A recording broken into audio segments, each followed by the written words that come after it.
And we are back to the Nightlife Podcast directly from La Centrale Italian Food Hall here in Brickell City Center. Beautiful location. You guys got to come check it out.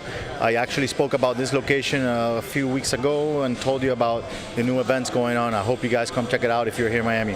And today we're going to be talking about something a lot of people are asking about, and is the guest list, the power of the guest list, getting on the guest list, what the guest list is, who gets on the guest list, when does it work, where is it at, why do we use it, what are the different types of guest lists and the benefits of them, etc. So before we do that, let me remind you guys where you can find us. You find the podcast at nightlifepodcast.com. You find me at the Nightlife Entrepreneur on Instagram. And remember to go to iTunes, Spotify, YouTube, Podomatic, wherever you get your podcast, and subscribe, share, like, and comment. Remember, we are answering questions from all of you who have anything to ask. Anything, whatever you may think of, we will answer it here. And this is what I'm doing today. So let's begin. The guest list. What are the different types of guest lists? So what are they exactly? You have two types of guest lists, pretty much. The original guest list, which is actually what I call, or like to call, the VIP list. And then you get what I call the promoter list, which is what everybody calls the guest list. So it's going to be a little confusing at the beginning. Guest list, the one that we call promoter list, and then guest list, which is actually the VIP list that people call the guest list. All right. What are the difference between the one and the other?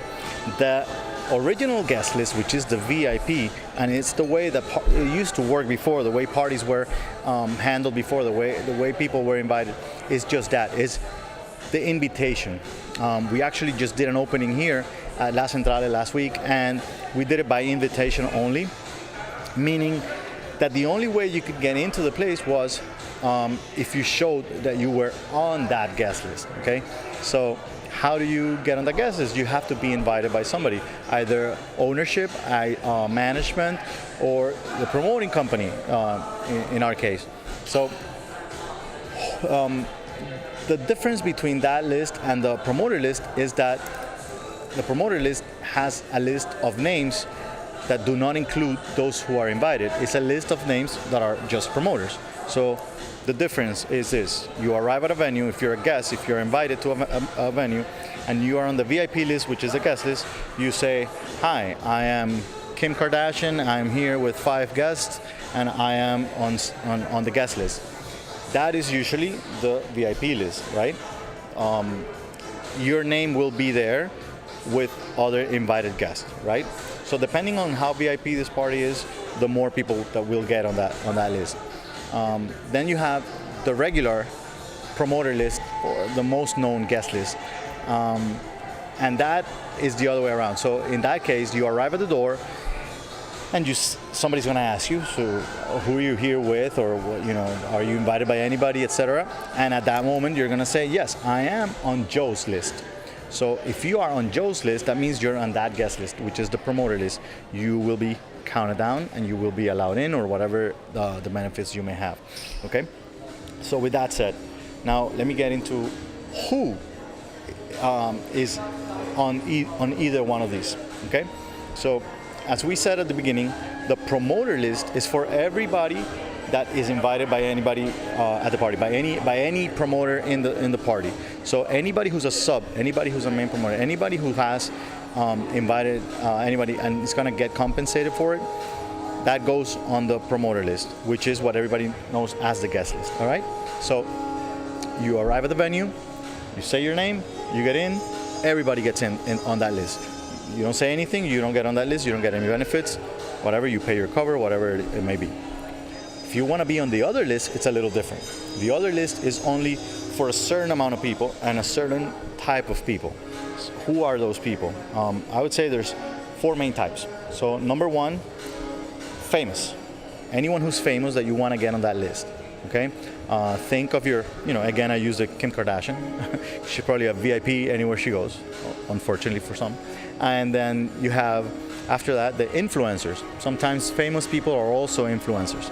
Now, influencers is a little trickier because you have different types of influencers, and it would go a little bit by the amount of followers they have, but also at the same time, you have to think about where their followers are from, if they cater to your crowd or not, and that kind of thing. So think influencers is always a good guest to have on your VIP list. You don't want them paying anything, okay? And then after those, you have good-looking people, model-like looking people. And when I say models, I don't mean models the way that we used to see models before. Today with the social media and the way that it's changed, pretty much everybody who has good portraits, good photos of themselves posted on social media could become a model. As a matter of fact, there's a lot of girls specifically out there who have a lot of followers, enough to even be considered an influencer. Sometimes maybe, I would call it this way. If you have less than 30,000 people, don't consider that an influencer. But if you have 15,000 people following somebody, and they look like a model, that's somebody that you want on the list also, because you want their smaller influence that is going to be probably more local and more to your gathering, etc.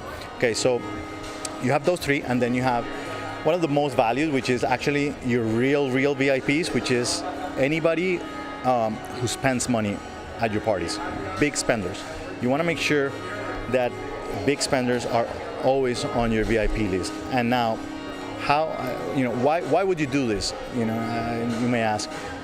The reality is that because if these guys are spending, the guy or girl, spending a lot of money at your club, and one day they decide, I don't want to spend any money, I want to go out, hang out, I want to be at the promoter table, I want to just walk in and dance with some girls, whatever it may be, they just don't feel like spending that day, do not force them. You want to build that relationship where they feel comfortable that they spend money whenever they want and not when you force them to do so. So make sure you treat them well, because that's going to build a long-lasting relationship. In the long run, it will be better. And believe me, next time that they're there, they will want to have their table. They will remember, okay, I was treated well, but now it's my time to give back. They have the money to do so, and they don't really care about not spending the $500,000, whatever it may be that your table cost. It just matters to them that they were treated the same way as if they were doing so during this party. So the next question we're gonna tag is, when does the guest list work? Okay. The first one is the VIP list. VIP list is for the whole night, whenever you're open, whatever day, whatever time. Some people, if your VIP list is not that huge and you only have, let's say, about 100 people that that are that kind of crowd that you want to take good care of, that you want always to be taken care of and all that, then it's always good to have that VIP list always available, even if it's the same, even if you don't know that they're coming. Now, if you have a lot of VIP guests, then just make sure that each night you have that smaller VIP list. As a matter of fact, a lot of clubs don't even have this anymore, and people that are super VIP will text the owners or the management or whatever when they're arriving, and they just come get them. So the VIP list is kind of being eliminated at some places, but in the end is a good thing to have, because you want everybody to know who your guests are. Some people might think a soap opera star is a VIP here in Miami, and some others might not know who they are. So when they arrive at the door, nobody knows who this person is, but they're an influencer, a good-looking person, and also a famous person, and just not famous enough for that person at the door working to know. So it's good to have that list. Make sure you're always taking good care of those people, and it works from opening to closing every day. Now, the guest list is a little different, because the guest list works from the moment you open. You have to make sure that you have your guest list open the moment you open. You can't open a guest list for the promoters after you have opened the club. You have to open it the moment you're open, because anyone who shows up has to be credited for it. But you do not open this all night long, because you want to do this at least 2 hours before your night ends. So if you close at 5 in the morning, make sure you close your list at 3. If you close at 4 a.m., close it at 2, and so forth. The reason is you don't want your clientele to be all drunk and coming in from other parties that they've been through the whole night, coming in super late and not spending at your venue, and you having to pay somebody for this. So yes, you welcome them to your party, but you do not credit any promoter who brought them during that night, just due to the fact that they're arriving really late. And this helps you also make sure that sub-promoters are bringing their clientele at the time that they should be bringing their clientele. People spend usually 3 to 4 hours at the party, so make sure that people are arriving at the correct time and not so late. In the end, the last 2 hours of any party is really where it's just leftover. You will see it in the sales at some point in time. Peak hours are probably about 3 hours before closing, and then 2 hours before it just starts going down very fast. The last hour is usually just people dancing around, wanting shots, but they want them free. So that takes me to the next, which is where is the VIP or the guest list? Where are they located in the venue? The way that we see it is, if you are on the VIP list, the guest list, where you're not paying ever, where you're treated, well all the time and all that kind of stuff, that should be next to the cashier, and that is because that is the person handling the money. You don't want to have an issue where the person that has this list is somewhere else and you're not being able to credit them. So there might be places where the door is super far from where the cashier is, and you don't get a chance to tell that person, you might not have radios to communicate, you might have signals that you guys give to each other, but at the time the two of you were busy, you didn't get to say something, and you might have a real VIP who shows up the door, who you told you're on the list, and they actually are on the list, and they get through the front, but in the end they end up paying a cover that they were not supposed to. That is a no-no. That's not something you don't want to happen. So make sure that if you have a VIP list that gets all the benefits, you have them with the cashier, wherever the cashier may be. And when it comes to the original, the promoter guest list, it's a little different. You want to have that next to the doorman position.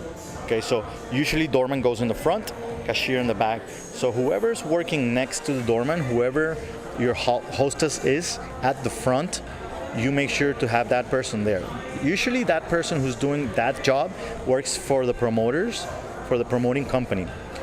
And the one that works with the cashier in the back usually works for the venue, and that's because most venues rather control all the money and then they pay it out, even if it's 100% of the door might be yours or not, doesn't matter, but most venues need to control that and report how much money came in. So remember, have your guest list, promoter list at the front, okay, with the doorman. Now, why do we go through this trouble? What is the main reason that we have a guest list, a VIP list, and a promoter list? So, as I've said already, the VIP list is because you want your guests to never have to pay and to never make a line. So that is the main benefit for the client, right? Now, and by the way, and that becomes always promotion. Secondhand, word of mouth is always great when it comes from somebody that's well-known, influencer, etc. You want them; they will become your best promoters out there if they get to report, I'm here, I'm arriving at La Centrale, and I'm here, and I'm calling in with Julio, and Julio's letting me in fast, whatever. I'm going straight to the VIP, whatever it may be. Now, when you're the promoter, what benefit do you get if you're a promoter and you want to add somebody to that list? Well, you get recognition and you get to look good towards that VIP person, okay? Which brings me to say, promoters get compensated for the people that they bring. Therefore, when they have somebody on the VIP list, you have two options. Either pay them, compensate them, or not. What should be the deciding factor on this? Okay, so if it's a mutual benefit, meaning the promoter comes to you and says, the sub-promoter comes to the main promoter and says, hey, by the way, I have Kim Kardashian coming with her sisters, and they're bringing, a big gang. They don't want to get bottles today, whatever, but they're just coming in, and I need them to go through the front. Okay, I don't care, how many people they bring. they will get compensated for this because it's a mutual benefit. We all want those super influencing famous VIPs at the party. It's good for the party in general. They should get compensated for doing that because you want them to do it again. On the other hand, if the promoter, sub-promoter calls the main promoter and says, hey, by the way, my cousins are coming in from Atlanta and they want to go out and have a good time, but I don't want them to pay a cover, but they're coming in a little late. Can you guys add them to the guest list so they get through? And I want to take good care of them. I will do so with no problem whatsoever. As a matter of fact, as many people as you want to bring in for free, it doesn't really affect, as long as you understand that you will not get compensated for those as a sub-promoter, because the benefit that you are receiving is allowing them to go in for free. Now, if those people are going in for free and they're not going to be spending any money, it's usually not a good deal for the main promoter to be paying for those. So it's usually that kind of agreement. Now, when it comes to the promoter list, what are the benefits? The first benefits are for the promoter, of course, which means they get paid for production. So the promoter wants to make sure that that list is at the front, that is well taken care of, that whoever's working that list is the right person, that is all their guests are going to get written down, and they're going to get credit for all the people that they're bringing in. Okay, should be somebody fast, good looking in the front that knows all the promoters by face and by name for sure. I also recommend that you have empty space at the bottom of your promoter list, because at some places you might have people show up with a different name, and there are two reasons for that happening. One being, sometimes you have birthday celebrations and people may show up and say, hey, I'm here with Andy, and it so happens that Andy's not a promoter, Andy's just somebody who's celebrating their birthday, and but you write it down. You write Andy and write how many people Andy brought. That way we know in case Andy's birthday belongs to a promoter. You want to make sure that you're always compensating anyone who's doing their job for bringing people. And the other, reason why people might be added is because there might be a new promoter and somebody forgot to add them to the list. So you always write them down just in case. That way you never leave anybody out and everybody gets their check at the end of the week. And on that same list, what are the general benefits, which is the main reason that people ask this question. Like, how do you work the list? What kind of benefits do you give the people and the promoters? So the people are the main, the clients are the ones that matter the most. If you have a guest list, promoter list at your event, there has to be a benefit for the client that the promoter is bringing. So there has to be a difference. So depending on the cover that you have, the kind of venue that you have, and how expensive it is to get in, on how difficult the line is and all that, the different kind of benefits. So what kind of benefits can you get? Number one, you can skip the line. So when do you give a benefit of skipping a line? When you have a venue that is extremely, full, or it moves a lot, it has a lot of people, and super VIP, whatever, but then maybe you don't have a cover. You don't have a cover, so you want to give them some kind of benefit. Another kind of benefit that you have, but this has to be in collaboration with the venue, is actually giving that person that arrives on the list a complimentary welcome drink. Just one drink, whatever it may be. It'll probably be something cheap, but you want to give something to, recognize that the promoter did their job, and now the client is gonna actually use the promoter name instead of just not saying they're there with anybody because they're not getting any benefits.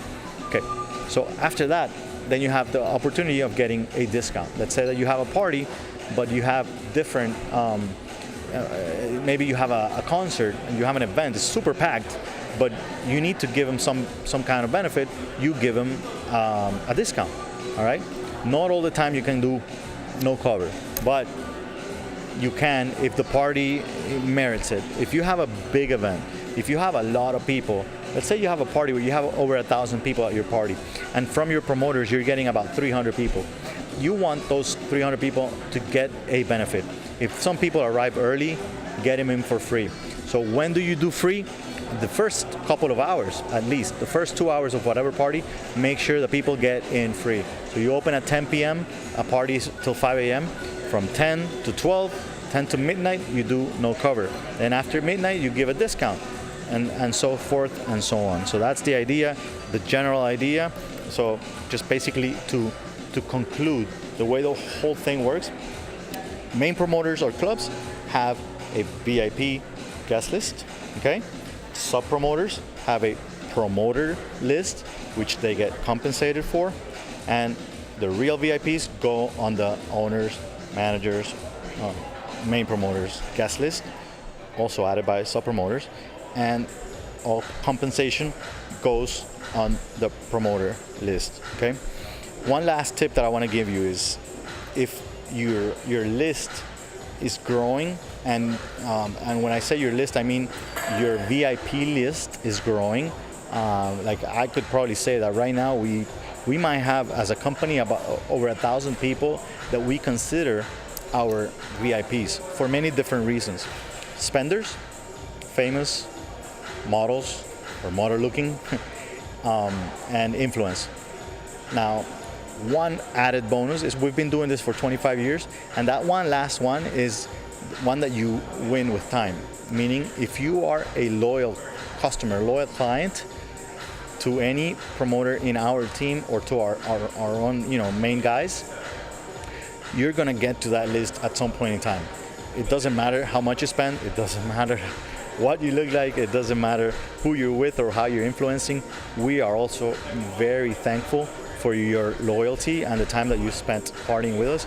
So with that said, one good recommendation is that if it grows and grows and grows, then you need to design something called a VIP card, a hard card, something that looks VIP. Just get that feeling of having an American Express black card in your hands and heavy duty kind of thing.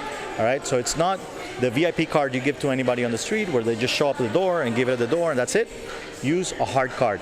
Put their name on it. Make sure that they know they have that there and they can access it as many times as they want to whatever venues you have on the week. Just make sure you have a little, writing there that some events you may have a cover for whatever other reasons. Just explain the little, wording at the end.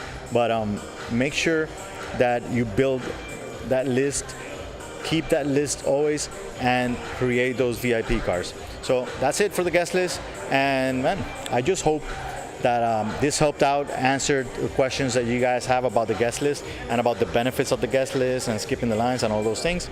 And I actually wrote a blog on this, and it's called Bring Back the Guest List.